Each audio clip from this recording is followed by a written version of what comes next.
Coming up, we're going to be talking about the Percy Jackson and the Olympians trailer, plus also is Disney looking to sell Disney Plus, Hotstar, and much more. But before we go any further, make sure you do hit that subscribe button to keep up with the latest Disney Plus news. So Disney has released the very first teaser trailer for the upcoming series Percy Jackson and the Olympians, which is going to be coming to Disney Plus with a 2-episode premiere on December the 20th, and there'll be new episodes dropped each week. The trailer itself, it looks really good. I'm really impressed with this series so far. I've never seen the original films, never read any of the books, so I'm going to go into this completely blind.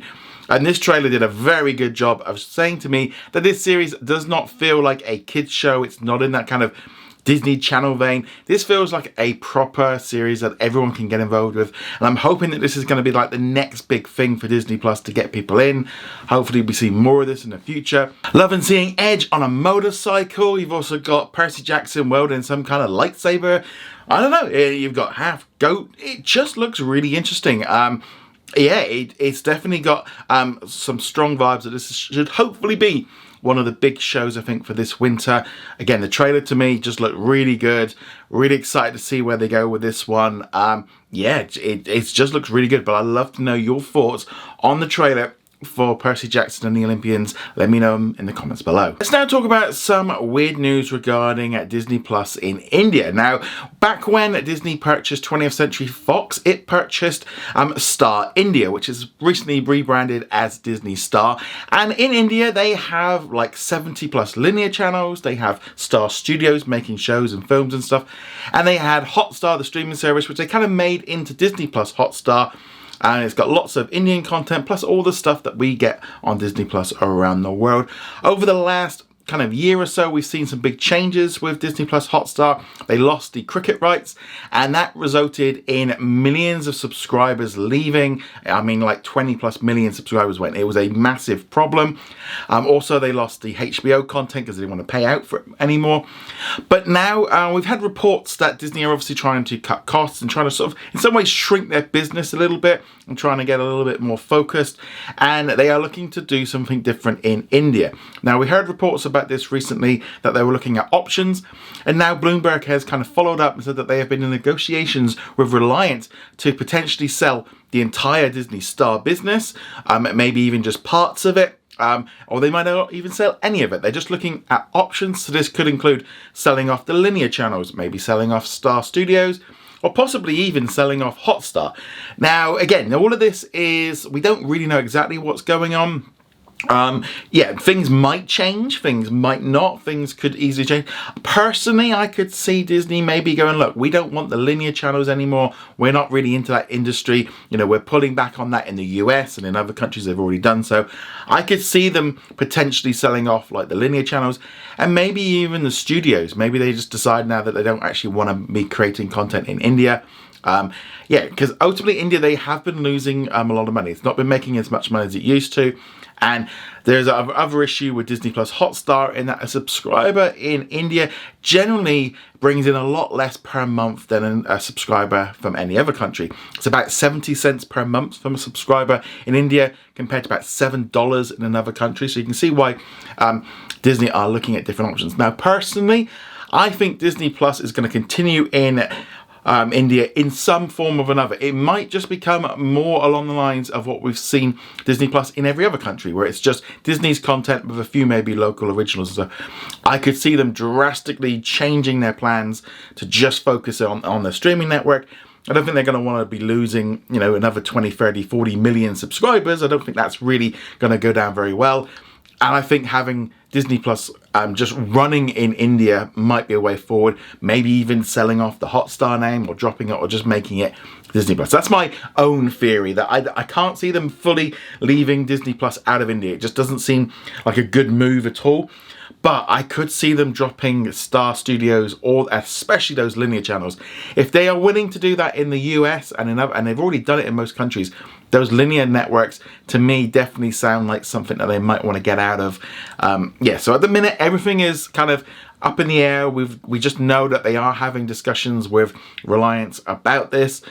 Whether or not it comes to anything, we're just going to have to wait and see. But there's definitely some things going on, and Disney are definitely looking to change how they work in different countries and stuff. But yeah, India is definitely an area that they want to look into. But let us know, what do you think Disney should do in India? I'd love to hear your thoughts on that in the comments below. Let's now talk about what's new on Disney Plus today, because there's a big new release date. The major new release obviously is a new episode of Ahsoka, but I'm going to get into that in a little bit more. But they also had a new episode of Assembled, which was all about the making of Secret Invasion. So I'm gonna check that one out over the coming days. Not really. I enjoyed Secret Invasion. I thought it was a really good show. I loved it. But whether or not it's like, I'm finding with these Assembled episodes, some of the times it kind of easily goes into fluff pieces. But I'll check it out at some point. Also some big new international releases on Disney Plus around the world, and obviously then on Hulu in the United States, included the return of the D'Amelio show. So we got the first 2 episodes from the 3rd season. So I'm going to be checking these ones out. I have enjoyed the past 2 seasons, so I want to check out on these new ones. We're going to be getting 2 new episodes a week for the next few weeks. But yeah, so if you enjoy Charlie and Dixie and you want to find out more about it, I find it very interesting. More, not necessarily about them, it's more about like the whole industry side of things with them becoming like influencers, and then how it's kind of changed their lives because they just got so big. That's what I kind of find intriguing about it. But in there we also got 2 new episodes of Welcome to Wrexham today as well. It looks like we're going to be getting like 2 episodes a week on this one.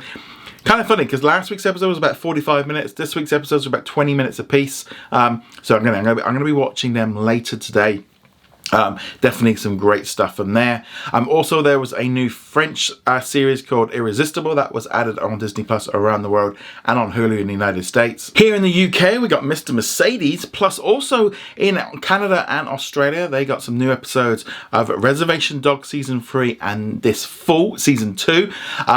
And down in Australia and New Zealand, they got the entire 2nd season of This Fall. Very weird release schedule for that show. They've been like dropping different things all over the place. Definitely in Canada, they seem to be going with this like release model, which is a little bit more in line with the US. So, like, I don't mind everything coming at the same time, but this stuff with This Fall has been a very weird release schedule. Right, so that is the major stuff that's been released today. Let us know what you think of all of that in the comments below. Let's now talk about Ahsoka. So this is going to be a little bit of a spoilers. If you've not watched this week's episode, you can skip forward to the next chapter below. I definitely felt that this episode of Ahsoka was extremely strong. I really enjoyed it. I thought it was fantastic. Loads of stuff in here. If you've watched the Rebel series, it definitely makes a little bit more sense. But the whole thing with the witches, and you've got Thrawn in there, and the whole thing with those stormtroopers looking like just beaten up, and they're just, you know, they are rough. The whole thing with that weird face on the front of that stormtrooper helmet looks really weird. It looks really creepy. At one point, I didn't know if they were going to reveal him to be Ezra. They did. They kind of teased it, and then they didn't. Then you got the whole thing like with them riding like weird dogs. I thought that was kind of cute. And these little like Teenage Mutant Ninja Turtle guys. They were a bit weird. They definitely felt a little bit too much use of the volume. In this one, it would have been nicer maybe if filmed some of this on set somewhere rather than doing it in the volume. More stuff with those like the Jedi. I can't remember the name. I love the whole fact of him just, you know, you don't really know where he's going. Is he going to be a villain? Is he, you know, he's talking a lot about the Jedi, and I don't know, it definitely seems really weird. I'm really enjoying where this one's going. And then they got the whole thing with like Ahsoka riding in on a big whale. The whole whale thing is, I mean, I wish we'd had more of that in like other Star Wars stuff before. It just feels like suddenly everything evolves around these whales that we've not really heard about in anything else. They did tease it in The Mandalorian now. But yeah, I just really, really enjoyed this episode. I mean, I don't know about when they brought Ezra and Sabine together for the first time. It felt a little bit funny. I would have preferred maybe the hug first and then a little bit of talking. But yeah, I really enjoyed it. There's nothing I can think of that I didn't like about it. It kind of ended and I'm going, no, where's the next one? Again, I thought it was really good, but let us know what you think of Ahsoka, the latest episode. Let us know in the comments below. In our poll of the day, I asked you, which show are you most looking forward to watching this year, with 68% of you saying Loki Season 2, with Percy Jackson in at 17%, and at 7% each was the Santa Claus's Season 2 and Goosebumps. So definitely Loki seems to be the one that most people are looking forward to, but I'll be honest, I'm definitely much in that same category. And our comment of the day, which comes from Monkey Boy, I personally really like the new release time for Ahsoka and Loki. Like you, I'm in the UK, so I can watch it over breakfast. And I'll be honest, I was watching Ahsoka over breakfast this morning. My main concern is the confusion caused when they promote one day that applies only to Americas, and then the rest of the world it gets released the following day. Even 5 episodes into Ahsoka, I see over social media that people are getting confused that the marketing is entirely US focused. Now, I definitely agree with the whole idea that it makes it very confusing. I know for myself, if I'm talking about it, if I'm writing about it, I then try to explain that it's out on this day and on this date. It is a little bit more confusing. I think the thing is, ultimately, what they are doing is working. I think it is working with Ahsoka. There's a lot more talk about it online, and that is good. More people watching it, and that is good for Disney Plus as a whole. I do think this whole thing with the release time is a bit awkward. It's just, there's never a good time to do it, and it's almost in some way, would they be better off? I don't really know how they could do it, because even if they pulled it forward by a few more hours, then it would hit Europe on the same date, but then they would still have that problem with Asia and the Pacific.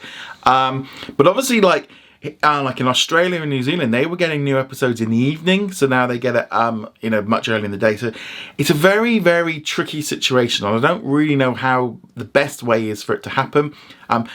It's just awkward. I'm hoping really with we get to see just Disney sort out what they're doing. I think they're only going to do this primarily on their core titles, their main, the main shows. I don't think they're looking to do this for everything. I think it's just their, I would say their flagship show. But yeah, I mean, we've been kind of having to deal with this for years with other shows, like Succession, Game of Thrones. We would always have this kind of thing. And marketing is generally always more focused on the US audience because it's pretty big. And then individual then markets then advertise it separately. I don't know how they could do it. I mean, the only other way I think they could do it is if they pulled it forward maybe a few more hours, and then therefore they could get it more globally at the same time. But I don't know. I think at least this way, we're only getting it like 6 hours different. For us, it's still the same date, but as you said, it's a little bit confusing on social media. When people say, oh yeah, got a new episode of Ahsoka on Tuesday, and the rest of us are going, well, it's not really till Wednesday. But no, it is awkward. It is a bit of a pain, but I think in the long run, doing this for the flagship shows is the best thing for Disney Plus right now. But I'd love to know your thoughts on all that. Let us know that in the comments below. But remember to go check us out over at what's on at disneyplus.com. Like, follow, and subscribe. And I shall see you guys soon. Laters.